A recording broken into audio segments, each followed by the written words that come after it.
Welcome back to the filthy black table. Wait a second. That table isn't black, and these aren't my hands. Not Turbozone's hands anyway, but they are the hands of Captain Keaton.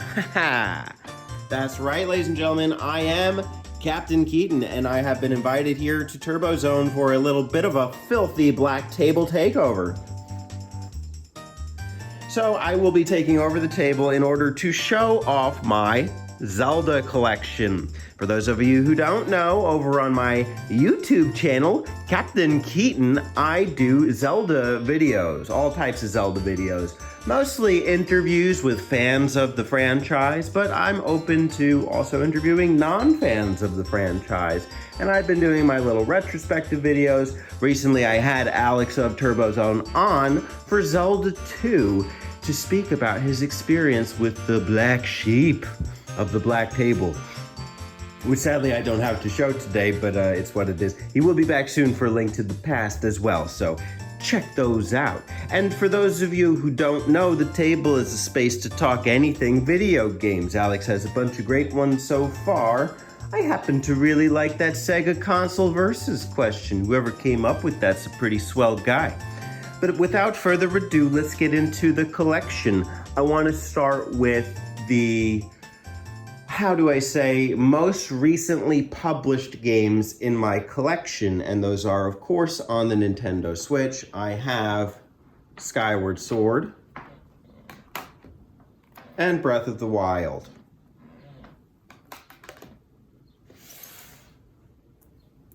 So, I actually haven't finished either of these particular versions. I have finished Skyward Sword on the Wii. And Breath of the Wild, I put like a good week into, and I really got immersed. It was during a summertime, actually, but I never finished it for whatever reason. Maybe it was just other commitments or something. And I do like Breath of the Wild. I look forward to getting back to it one day, but I was also turned off big time by the sort of hype around it. I think everybody was saying it was like a perfect game, best game ever, and you know, they may actually be right, but I just rejected it for whatever reason. I think another thing too is I feel very strong attachments to earlier iterations in the library, as you'll see, and that may have held me back from being able to accept that, like, this game was better. So yeah, I had a hard time getting into Breath of the Wild back then, but now that a lot of that hype has died down, I am looking forward to getting back into it.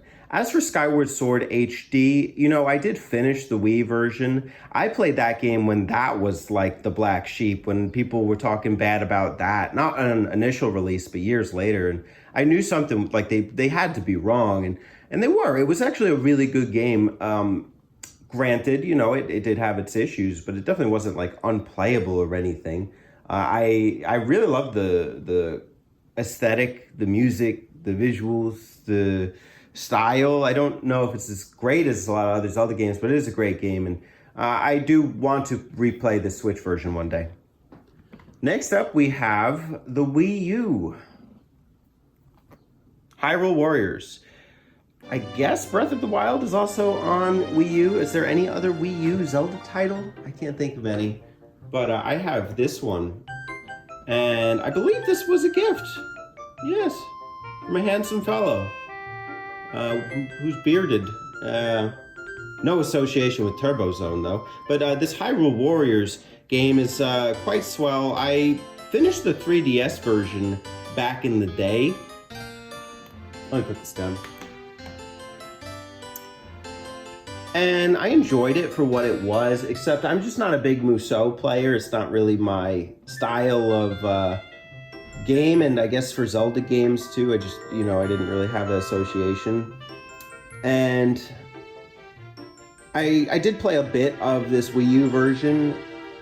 I think it was just hard, again, for similar reasons for Breath of the Wild, that like it wasn't a Zelda game, that I had trouble making that connection with it, because I really love all the previous iterations, as you'll soon see. That reminds me of, there's also that other Hyrule Warriors Legends game on Switch. I would like to get that one day. And Tears of the Kingdom, obviously, I gotta play Breath of the Wild first. You know, that doesn't even make sense to play before beating Breath of the Wild. And then I do want to get that Link's Awakening remaster soon too, but I've never felt compelled to. But with Echoes of Awakening coming out soon, I think I will. So next up we have 3DS games. I have the big ones. I have Majora's Mask 3D, and A Link Between Worlds.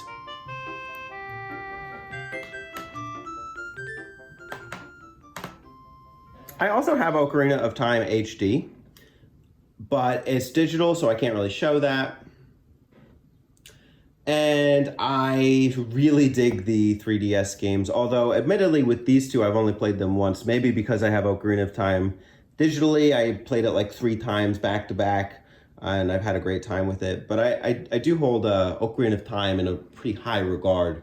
But these games are great as well. I think Majora's Mask, though, you know, with the differences it makes to the first game, they're minute, but they are game-changing in some ways. So I've had a hard time going back to it for that reason, but I do want to replay both at some time. And then Link Between Worlds, I'm playing Link to the Past right now, and hey, I would love to get to this one too, to a replay of it. It's been years, but it was a great game when I played it.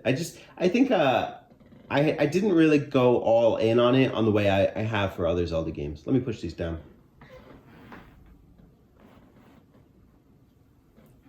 Cool. 3DS, great console though. We're going to take you out of the equation and go to the Wii. I have Twilight Princess. And then I used to own Skyward Sword, but you know, I had to sell it. It was worth a bit of money. And yeah, and this is admittedly the worst version of Twilight Princess, which reminds me that there is Twilight Princess on the Wii U, which is like almost $100. So I'm good. I'm good on Amiibo compatibility. This game is actually quite fine with the nunchucks. I don't really mind. And some of the motion controls, it helps with like the bow and arrow bit, so I really like that. It's certainly a different type of Zelda game. You know, you transform into a wolf for half of it. It's literally half the cover here. And I think that wasn't really what people wanted back in the day. It has amassed a bit of a cult following. I've never finished it. I've gotten really close like 3 times.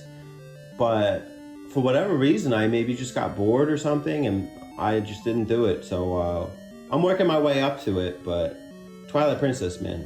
Woof. Get it? Woof. And of course, Twilight Princess started on the GameCube. I do not own that version. I would like to. If I replay it, maybe I'll just go buy that one again. But I do have the other classic, which is Wind Waker.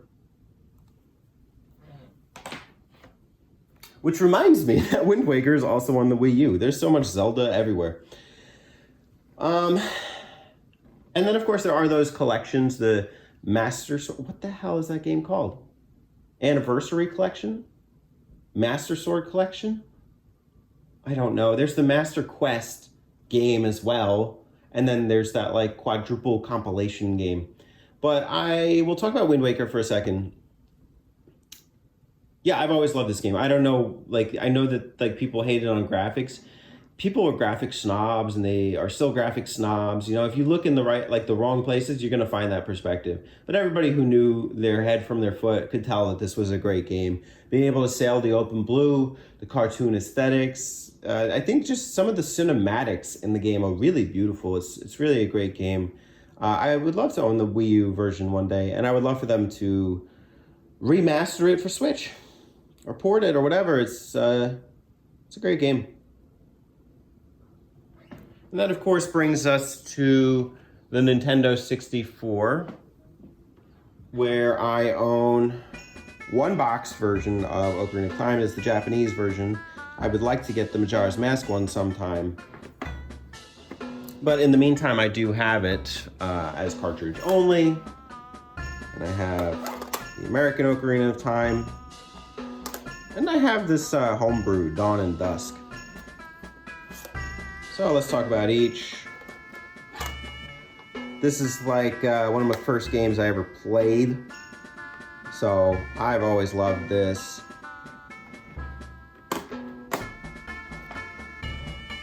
I adore Majora's Mask. Oh my gosh. I'm having too much fun just watching the holographic effects. I'm gonna put this down before I get carried away.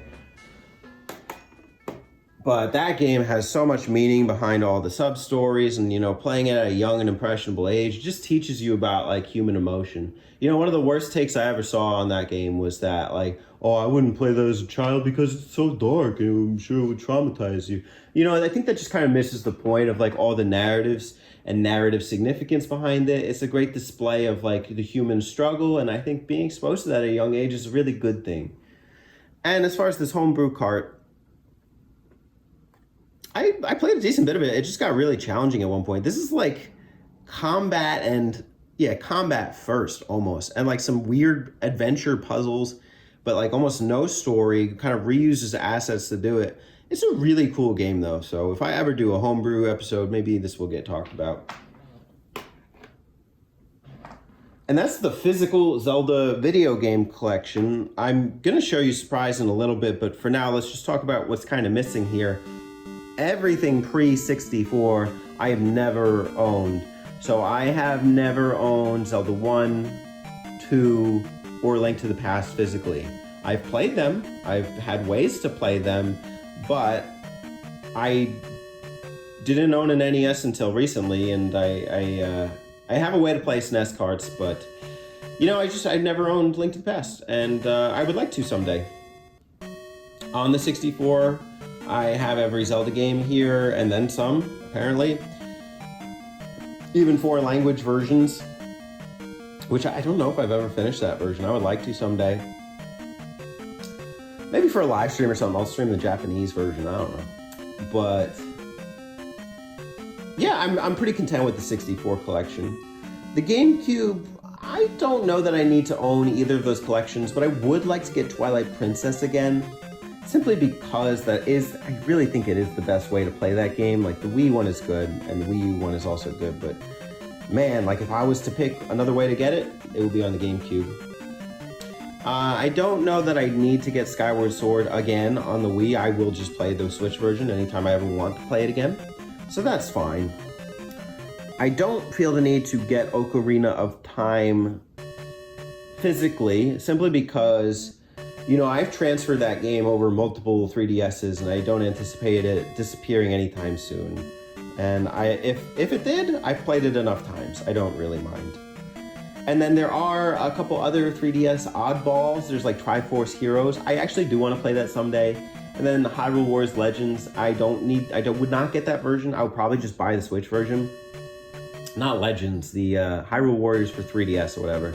That's not the version that runs best, so I probably wouldn't get that. As far as the Wii U goes, would I get Breath of the Wild on Wii U? No. Would I get... Is there anything else on Wii? Oh, Wind Waker. I would get Wind Waker for Wii U, simply because I think visually each one stands apart for different reasons. Also, you know, I don't know what it is, but that game has crashed on me a couple times when playing it on the GameCube. I don't know if it's my GameCube. I don't know if it's the discs.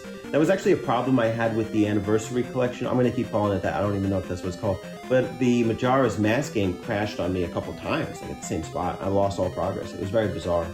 So, I don't know. It might be worth the upgrade there. And then as far as the Switch goes, I do want to get the Link's Awakening remake, and I want to get Echoes, and I do want to get Hyrule Warriors Legends, the sequel, and I do want to get Tears of the Kingdom. So yeah, I would love to have the majority, if not the full set of the Switch games. And that reminds me of some other handhelds I seem to have left out. So on the DS, I actually did own Spirit Tracks.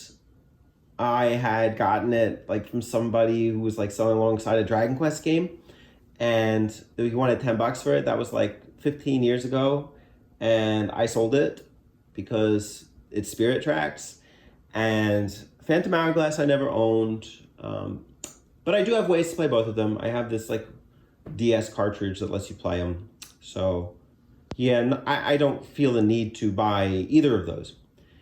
As far as the Game Boy Advance, I did not own Minish Cap, but I did grow up with A Link to the Past as on the Game Boy Advance as my first way to play that game. And it was pitch black and it was impossible to see. And, you know, I'm not really a big GBA collector, so I'm okay on not owning that. And then the Four Swords game, yeah, whatever. But by the way, isn't there a Four Swords game on GameCube?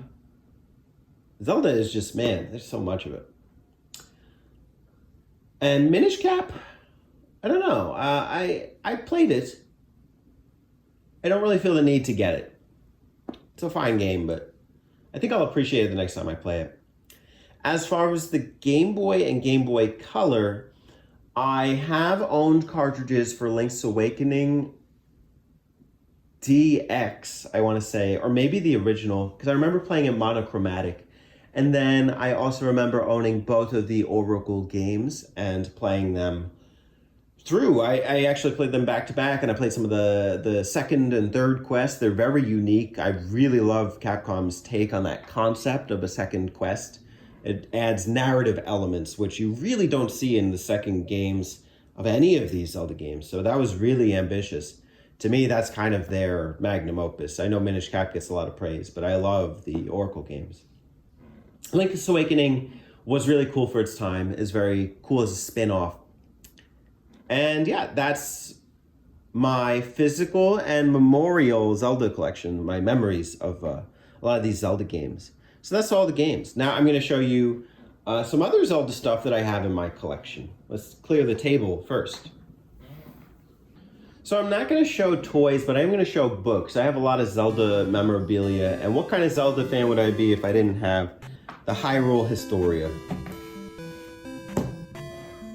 I like Hyrule Historia. Obviously, it makes no goddamn sense if you try and analyze it from a timeline perspective, but I think it's a really cool artifact. I haven't looked at this thing in a while. A lot of beautiful artwork, concept art, descriptions. So yeah, I'd like to go through Hyrule Historia again. And notice I'm going by size, just because it probably makes sense to do the biggest first. I also have this Legend of Zelda Link to the Past comic book. Legend of Zelda Link to the Past is renowned artist Shotaro Ishinomori's adaptation of the beloved classic, internationally best-selling video game of the same name. Link to the Past. Excellent artwork here. Yeah, very cool. So if you want to see some Link to the Past, come on over to Captain Keaton. Really cool art style. I like what they're doing here. So yeah.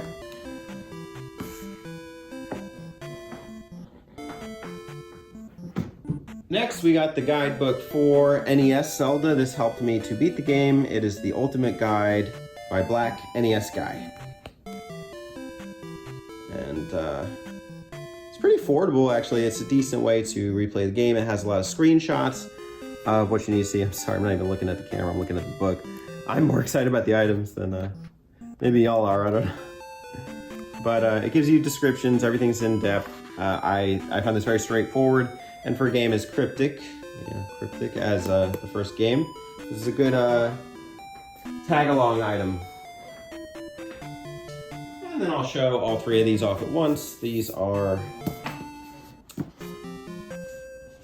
Akira Himikawa's comic books. She has more than these, but I have the Ocarina of Time one, I have the Oracle one, and I have the Majora's Mask and Link to the Past hybrid one. They're actually quite decent in bulk here. Show off a little bit.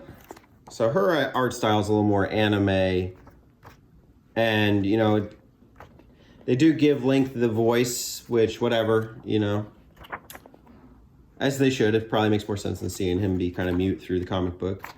But these are cool collector's items, and they read manga style, if you can tell, left to right. And interestingly enough, they start in color as well. So, and then they become black and white. Traditional manga style. And I think that's it. That's it for Zelda collection and collecting. There's obviously more I would like to get, you know, as I expand my collection. And and reacquire. I have owned a lot of Zelda stuff over the years.